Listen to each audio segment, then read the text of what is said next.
Hello नमस्कार दोस्तों। Welcome. मैं अमरीश कुमार संविधान की सीरीज लेकर के आपके साथ फिर से हाजिर हूँ। पिछली सीरीज में मैंने आपको भारत की जो प्रस्तावना है उसके बारे में विशेष जानकारियां दी थी। इन डेप्थ थी, जिनको जानना जरूरी है, जैसे कितने तरीके की है, कितनी तरीके की स्वतंत्रता है। आज भाग और अनुसूचियां, ये दो पार्ट और बहुत इंपॉर्टेंट है, जिन्हें हम 12-22 के नाम से जानते हैं। 12 भाग 22 अनुसूचियां, या 12 अनुसूची है, 22 भाग, कुछ भी आप कह सकते हैं, क्योंकि ये 12-22 जो टर्म है ये हमेशा हमें याद रखना है। और जो लोग दिल्ली एनसीआर में रहते हैं उनको पता होगा कि 12-22 करके एक जगह है जो इसीलिए फेमस है क्योंकि एक तरफ सेक्टर 12 है, एक तरफ सेक्टर 22 है, लेकिन वो फेमस इसीलिए हुई क्योंकि कहीं ना कहीं उसका कांटेक्ट संबंध जो है भारत के भाग और अनुसूचियों से है। तो हम शुरू करते हैं सबसे पहले। अनुसूचियां अनुसूचियां कितनी है और अनुसूचियां होती क्या है एक्चुअल में। अनुसूचियां एक्चुअल में होती हैं, जैसे हम कोई सूची बनाते हैं। सूची मतलब किसी काम को हमें करना होता है या कोई एक्टिविटी होती है, तो हम एक लिस्ट बनाते हैं कि ये एक लिस्ट ए है, ये एक लिस्ट बी है, ये एक लिस्ट सी है, इसमें ये लोग आएंगे, इसमें वो लोग आएंगे। जैसे सपोज करिए कि शादी है, तो शादी में सूचियां बनती है, गिफ्ट देने वालों की, गिफ्ट लेने वालों की, इस तरह से। तो उसी तरह से संविधान में भी अनुसूचियां बना दी गई, इसलिए कि इजी टू हैंडल हो जाए कि किस अनुसूची में है क्या क्या। वहां पर अगर कुछ भी चेंज होता है या परिवर्तन होता है तो ये पता रहे कि हमें किस अनुसूची में करना है और उसका प्रभाव क्या पड़ेगा। यही सभी मानक इसमें सेट। तो जैसे हमारा देश है, तो हमारे देश में क्या होगा, एक एक हमें लिस्ट कम से कम ये तो रखनी ही पड़ेगी कि हमारे देश में राज्य कितने हैं।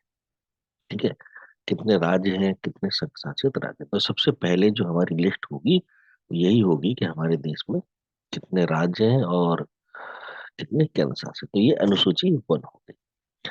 अब जाहिर सी बात है कि अगर हमारे पास लिस्ट ऑफ स्टेट है, तो उनको चलाने के लिए उनके चलाने के लिए पदाधिकारी होने चाहिए, यानी कि जो उस राज्य को चलाएंगे। तो उनको चलाने के लिए जैसे राष्ट्रपति होगा, राज्यपाल होगा, लोकसभा है, विधानसभा है, ये सब है। अब ये सब है, तो इनको कुछ ना कुछ पैसे दिए जाएंगे, मतलब इनको कुछ ना कुछ सैलरी मिलेगी। तो यानी कि एक लिस्ट ऐसी होनी चाहिए जहां पर ये सारे पदाधिकारी हो और उनको क्या क्या वेतन भत्ते ये सब मिले। तो यानी कि वो सबसे दूसरे नंबर पे आएंगे, क्योंकि पहले तो राज्य होगा, फिर राज्य को चलाने वाले होंगे। तो दूसरे नंबर में आपके वेतन भत्ते आ गए, किनके? तो उनको पदों को चलाएंगे। अब हमने ये तो बोल दिया कि आप पदों को चलाएंगे, मतलब देश को चलाएंगे, राज्यों को चलाएंगे, और आपको सैलरी मिलेगी। लेकिन सैलरी फ्री फुकट में तो मिलेगी नहीं, यानी कि आपके कुछ कर्तव्य हो, जिसको हम कहेंगे कि शपथ। तो तीसरी अनुसूची में क्या होगा कि राष्ट्रपति, उपराष्ट्रपति, मंत्री, ये जितने भी लोग हैं, उन सबके जो पद ग्रहण के समय ली जाने वाली शपथ है वो तो यानी कि सबसे पहले राज्य हो गया, यानी देश और राज्य, उसको चलाने वाले पदाधिकारियों को मिलने वाले वेतन भत्ते, फिर उनके कर्तव्यों का निर्धारण यानी कि शपथ। अब चौथी अनुसूची और पांचवी अनुसूची। चौथी अनुसूची में क्या है कि जो विभिन्न राज्य हैं, यानी कि एक तो चुने हुए आएंगे सदस्य, दूसरे राज्यसभा, यानी कि राज्य से जो राज्यसभा के जो प्रतिनिधित्व होंगे वो आए। लेकिन यहाँ से क्या हुआ कि एक नई कहानी शुरू हुई। जब संविधान निर्माण हो रहा था, तो संविधान निर्माताओं में मुंशी प्रेमचंद की कहानियां पढ़ के सबसे ज्यादा जो डर था वो ये था कि कहीं दलित वर्ग के साथ अन्याय ना हो।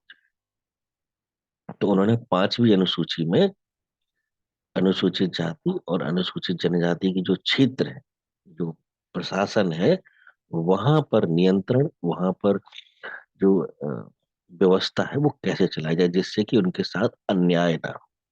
ये पांचवी अनुसूची में। तो सबसे पहले राज्य हो गया, राज्य के साथ में उसके घटक हो गए, पहली में, दूसरी में पदाधिकारियों के वेतन भत्ते, तीसरी में उनकी जिम्मेदारियां यानी शपथ, चौथे में राज्यों से राज्यसभा में जाने वाले, पांचवे में आएंगे अनुसूचित जाति एवं जनजाति क्षेत्रों में प्रशासन और नियंत्रण कैसे करना है, यह है। अब आती है छठवीं अनुसूची। छठवीं अनुसूची में फिर से इनको लगा कि जो नॉर्थ ईस्ट का कुछ एरिया है उसमें भी कुछ प्रॉब्लम है। मतलब वो नॉर्थ ईस्ट का जो एरिया है वहां पर ट्राइब्स ज्यादा है। जैसे असम है, मेघालय है, त्रिपुरा है, मिजोरम है। यहाँ की जो जनजातियां हैं ये अपने आप में एक सिमटी हुई व्यवस्था थी कि वो अपने आप को उस एरिया से बाहर नहीं निकालना चाहते थे और बाहर के लोगों को वहां जाना नहीं है। तो वो उनकी जो प्रशासन के बारे में कुछ प्रावधान किए गए, भाई इनका इस तरह से ये व्यवस्था, मतलब इस समय संविधान बन रहा था तो कोशिश बुद्धिजीवियों ने ये की थी कि यथा स्थिति बने, मतलब जो जिस स्थिति में है उसको संरक्षण दिया जाए। और इसका प्रभाव दुष्प्रभाव जो पड़े हैं वो मैं आपको आगे बताऊंगा, क्योंकि संविधान को रटना या संविधान का जो स्वरूप आपको अभी तक बताया है सिर्फ वही महत्वपूर्ण नहीं है, उसका एक दूसरा पक्ष भी है। जैसे समता की बात करता है तो क्या समता है, न्याय की बात करता है तो क्या न्याय है। ये जब तक आप क्रॉस क्वेश्चनिंग नहीं करें तब तक आपको इसके बारे में इन डेप्थ जानकारी होगी नहीं। अगर आप प्रश्न नहीं करेंगे, आपके दिमाग में प्रश्न नहीं आएंगे, तो आप रट रहे, और रटने का कोई महत्व नहीं। चलिए, तो ये हो गए मतलब पांच और छह, ये मूलतः जो समर्पित है वो अनुसूचित जाति अनुसूचित जनजाति को ही है। अब आता है सातवीं अनुसूची। सात में क्या है कि बहुत सारे ऐसे काम होते हैं जो या तो सिर्फ केंद्र सरकार कर सकती है या सिर्फ राज्य सरकार कर सकती है या फिर दोनों कर सकती है। तो संघ सूची में जब थे उस समय 97 विषय थे, अब उसमें 19। राज्य सूची में पहले 66 थे, अभी उसमें से चार घटा दिए गए हैं तो 62 है। और जो समवर्ती सूची यानी कि जो यहाँ चार कम हुए और जो वहाँ एक इधर से उधर हुआ है, उनको उठा करके हमने जो पांच ये एक्स्ट्रा बने हुए हैं इन पांच को हमने उठा करके यहाँ पर भी पटक दिया है। यानी कि संविधान के लागू होने पर समवर्ती सूची में जो 47 विषय थे वो अब 52 हो चुके हैं। तो ये विषय ऐसे हैं जिन पर केंद्र और राज्य दोनों ही नियम कायदे कानून बना सकते हैं। लेकिन महत्वपूर्ण बात यह है कि अगर कभी केंद्र में और राज्य के बीच बनाए हुए नियमों में टकराव होता है तो सीधी सी बात केंद्र सरकार की ही मानी जाएगी, क्योंकि केंद्र सरकार का मतलब है संसद, और संसद में हर राज्य का प्रतिनिधि है। यानी कि हम ये नहीं कह सकते हैं कि सिर्फ जो राज्य की विधायक विधानसभा है उसी की चले, क्योंकि सांसद तो वहां पर भी है। यानी कि विरोध और समर्थन करने वाले वहां पर हैं, तो अगर उन्होंने इसको सहमति दी है तो वो मान लिया जाएगा, है ना। ये यहाँ तक क्लियर होगा। अब आती है आठवीं। आठवीं अनुसूची में क्या है कि जब देश का स्वतंत्रता संग्राम संपन्न हुआ तो देश के विभिन्न प्रांतों में विभिन्न भाषाएं बोली जाती।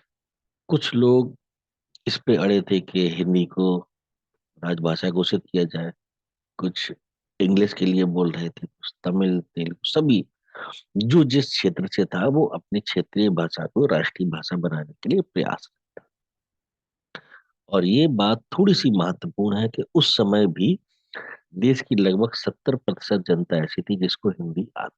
तो लोगों का मानना ये था कि हिंदी को हम राजभाषा राष्ट्रीय भाषा बोले। लेकिन जो दक्षिण भारतीय लोग थे उनको ऐसा लगा कि हमारे ऊपर थोपी जा रही है। तो सर्वसम्मति से यह निर्णय हुआ कि जितनी भी भाषाएं हैं उन सभी को राष्ट्रीय महत्व का घोषित किया जाए। मतलब सभी महत्व, कोई कम नहीं है कोई ज्यादा नहीं। अब जिसकी जितनी चलती, इंग्लिश को इसलिए नहीं किया गया क्योंकि इंग्लिश हालांकि सबको जोड़ती थी, लेकिन फिर भी कहीं ना कहीं एक मन में ये तो था कि ये विदेशी भाषा है। तो उस समय 14 भाषाएं जोड़ी गई थी।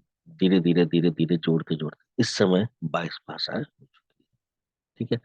तो इस तरह से ये 8 में अनुसूची, ये 8 अनुसूचियां जो थी वो सबसे शुरू में थे जब संविधान का निर्माण हुआ।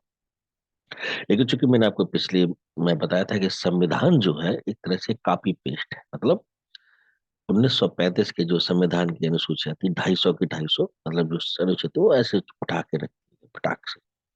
अब जब आपने उनको उठा करके रख दिया गया तो जाहिर सी बात है उस पर उतना एनालिसिस वास्तव में नहीं किया गया होगा, क्योंकि जितनी भी बैठकें हुई हैं वो सारी उस पार्लियामेंट हाउस के अंदर हुई हैं।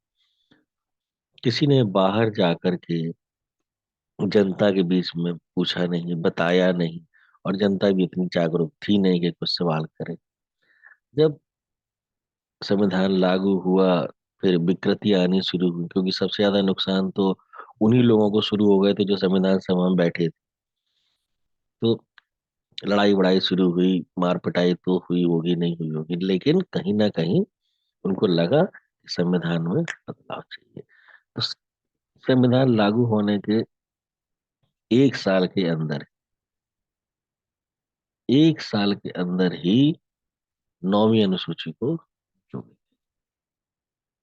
और संविधान निर्माता इतने ज्यादा फ्रस्ट्रेटेड रहे होंगे उस समय कि जो इस 9वीं अनुसूची में डाल दिया वो चाहते हैं कि उसकी न्यायिक समीक्षा भी ना हो। जबकि न्यायिक समीक्षा का प्रावधान हमने यूएसए से लिया था कि हर चीज की न्यायिक समीक्षा हो सकती है। लेकिन इतने बौखला गए थे, इतने मतलब मानसिक दबाव में रहे होंगे कि भैया कुछ ऐसा करो कि जो इसमें डाल दो उसको न्यायिक समीक्षा ना हो, हम पे बर्दाश्त नहीं। नहीं तो क्या जरूरत है ऐसी अनुसूची बनाने की कि जिसमें अगर कुछ डाला जाएगा उसकी न्यायिक समीक्षा नहीं होगी। भाई क्यों नहीं होगी? न्यायालय में कम से कम वो लोग तो बैठे हुए हैं जो पढ़े लिखे हैं, जिन्होंने कानून की जानकारी है। संसद में तो ऐसी गारंटी भी नहीं है कि सभी पढ़े लिखे। खैर कोई बात नहीं, न्यायिक समीक्षा नहीं की जा सकती है, लेकिन फिर भी हमारे जो उच्चतम न्यायालय है वो लड़ते रहे संविधान की। असल में संविधान के संरक्षक सुप्रीम कोर्ट ही माना जाता है, हाई कोर्ट ही माना जाता है। अच्छा, अब बात आती है कि न्यायिक समीक्षा नहीं हो सकती। देश चलता रहा चलता रहा। इंदिरा गांधी जी की मृत्यु के बाद कांग्रेस में फूटन शुरू। बहुत सारे जो पार्टी कार्यकर्ता थे जो कांग्रेस के टिकट पर जीत कर आए थे वो इधर उधर बिखरने लगे। उनको लगा कि हम अपनी पार्टी बनाएंगे। आपकी ये टीएमसी, बीएमसी, सीएमसी बहुत सारे उसी से ही निकले हुए।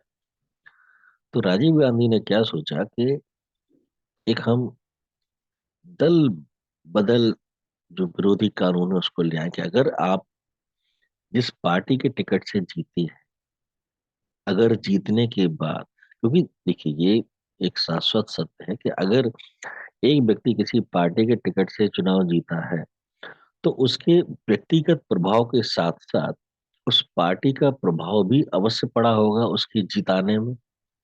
अब जीतने के बाद अगर आप उस पार्टी को छोड़ रहे हैं तो इसका मतलब कहीं ना कहीं आप उन वोटर्स को धोखा दे रहे हैं जिन्होंने वोट आपकी बजाय पार्टी के नाम पे दिया। तो सर्वसम्मति से ये बात पारित हुई कि भैया दल बदल जो है सही बात नहीं। वो भी तब जब आप चुनाव जीते किसी एक पार्टी से। तो 52वां संशोधन, मतलब 5 × 2 = 10, 5 × 2 = 10। ठीक है। तो 10वीं अनुसूची, 52वां संशोधन। और राजीव गांधी ने किया था तो सीधी सी बात इंदिरा गांधी जी के बाद ही किया होगा। तो यानी कि 1984 में इंदिरा जी की हत्या हुई थी तो ये 85 में किया होगा। संविधान संशोधन की अलग से कहानी मैं आपको बताऊंगा कि क्यों, कितने, कैसे, क्या किए गए, क्या उनके पीछे की कहानी। कुछ कहानियां बिल्कुल सच होंगी, कुछ कहानियां मेरे प्रेडिक्शन पर हो। आप भी प्रेडिक्ट कीजिए। यहाँ तक कहानी बिल्कुल सही चल रही। अब हुआ क्या कि न्याय और संविधान जो था वो शहरों तक सीमित था शुरू। ग्राम स्तर पर उसने नियम कायदे तो बनाए थे, लेकिन उन नियम कायदे कानून का कोई मतलब नहीं है जिनके पास पावर ना। जैसे अंग्रेजों के समय में जो आपका वायसराय हुआ करता था, वो पूरे सत्ताधीश थे, सभी पावर उसके हाथ। वायसराय का पद बदल करके राष्ट्रपति किया गया, लेकिन वो सारी पावर खत्म। तो राष्ट्रपति या राज्यपाल का पद कॉस्मेटिक पद रहे हैं। इनके पास कुछ पावर्स है, लेकिन वो पावर जो है पावरलेस है। मतलब ऐसा नहीं है कि राष्ट्रपति अ, कह दे कि ये होना है तो वो हो ही जाएगा। उस पर भी क्रॉस इंक्वायरी हो सकती है, बहुत सारी चीज़, यहाँ तक कि महाभियोग भी लग सकता है। तो वो पद पावरलेस है। तो संविधान सभा जो विद्वान लोग थे, उन्होंने ये सोचा कि भाई ग्राम स्तर पर पंचायती राज संस्थाओं को और नगर पालिका स्तर पर, वो जो शहरी क्षेत्र है वहां पर नगर पालिका संस्थाओं को कार्य करने के लिए कुछ व्यवस्था तो करो कि भाई ये कार्य करने की जिम्मेदारी आपकी है, और आपको इस कार्य करने के पूरे अधिकार हैं। आपको हम पैसे भी देंगे इसके लिए, आपको टैक्स काटने की अनुमति, ये सारी। तो 11 और 12, 11 यानी कि 11, 73, 73, 7 और 3 को जोड़ा तो 10 हुआ, 10 में एक जोड़ा तो 11। मतलब मैं याद करने के लिए बता रहा हूँ। ये 11वां संविधान संशोधन, 11वीं अनुसूची 73 में संविधान संशोधन। अब जब 11वां 73 में हुआ है तो 12वां 74 में होगा, यानी कि जिन अंकों का एक जोड़ प्लस एक, यानी 73 को जोड़ा तो 10, और संविधान संशोधन 11 नंबर का, और ये दोनों हुए हैं आपके 1993। तो इस तरह से ये 12 अनुसूचियां हैं जहां विषयों का या लिस्ट, अनुसूची माने लिस्ट। तो पहली में हमारा राज्य है, राज्य की देश और राज्य, यानी कि अगर किसी राज्य की सीमा में परिवर्तन होता है, या कोई नया राज्य बनता है, या कोई दो राज्यों को मिलाकर के एक राज्य बनता है, तो अगर पूछा जाए कि किस अनुसूची में परिवर्तन होगा, अनुसूची एक में। अगर ये बोला जाता है कि कोई भारत सरकार में एक नया पद का सृजन हुआ, जैसे लोकपाल हुआ या जो भी कुछ, या आपका ये CIC जो होता है ना, चीफ विजिलेंस ऑफिसर टाइप में जो होता है, सतर्कता आयोग, इसका सृजन हुआ, तो इसका विवरण कहाँ जाएगा भैया? दूसरी अनुसूची में जाएगा, है ना। पहली अनुसूची में अगर उस पद की कोई मर्यादाएं हैं, कुछ शपथ ग्रहण समारोह है, तो वो किस में जाएगा भैया? तीसरी में जाएगा। चौथी में अगर कोई नया राज्य बना, जैसे अभी आपका जम्मू कश्मीर का दर्जा खत्म किया गया, राज्य का दर्जा, एक लद्दाख बना। तो पहले जम्मू कश्मीर और लद्दाख एक ही था, तो वहां से राज्यसभा की सीटें चुन के आती थी। अब लद्दाख अलग हो गया है, तो जो राज्यसभा की सीटों में कम या ज्यादा होगा, तो वो किस में परिवर्तन होगा? वो आपका होगा चौथी अनुसूची। अनुसूचित जनजाति, अनुसूचित जाति का जो कार्यक्रम है, वो आपका 5वीं में है। 6वीं में असम, मिजोरम, मेघालय, त्रिपुरा, ये सारे हो जाएंगे आप। 7वीं अनुसूची यानी कि एक लिस्ट है वो, संवर्ती संघ सूची और आपकी ये अनुसूची। 8वीं अनुसूची में आपकी भाषा आ जाएगी। 9वीं अनुसूची एकदम से नई बनी हुई थी, तो इसमें वो विषय डाले गए कि जिनको केंद्र, जो जिनको क्या कहते हैं, न्यायालय में चुनौती नहीं दी जा सकती। लेकिन ये गलत है, क्योंकि संविधान का जो संरक्षक है वो सुप्रीम कोर्ट है। तो भैया अगर उसकी न्यायिक समीक्षा नहीं होगी तो वो सही है गलत कैसे पता चलेगा? ठीक है ना। 10वीं अनुसूची, 10 दल, 10 दल, दल बदल, तो ये 52वें संविधान संशोधन 1985 में था। फिर आपका पंचायती राज और नगर पालिका, ये 11 और 12। तो इस तरह से ये 12 की 12 अनुसूची है, आपको एक सिक्वेंस है। देश है, देश के पदाधिकारी हैं, उनकी वेतन भत्ते हैं, उनकी शपथ है, फिर अनुसूचित, फिर राज्यसभा है, फिर अनुसूचित जाति, अनुसूचित जनजाति है, फिर राज्य और केंद्र की सूची है, फिर भाषा है। ठीक है ना। फिर इसके बाद आपका अ, एक नया विषय है जिसमें सम्मिलित विषयों को न्यायालय में चुनौती नहीं दी जा सकती। फिर दल बदल का कानून है। इसके बाद ग्राम पंचायत और नगर पंचायत। ये बहुत आसान है, 12 की 12 अनुसूची याद रख लेंगे, लेकिन इम्पोर्टेंट ये है कि अगर कुछ भी परिवर्तन होता है तो वो परिवर्तन किस अनुसूची में होगा, ये बहुत इम्पोर्टेंट। तो वो आप समझ गए। तो उम्मीद करता हूँ ये मस्त वीडियो आपको पसंद आया होगा। बहुत बहुत शुभकामनाएं आपको मेरी तरफ से। धन्यवाद।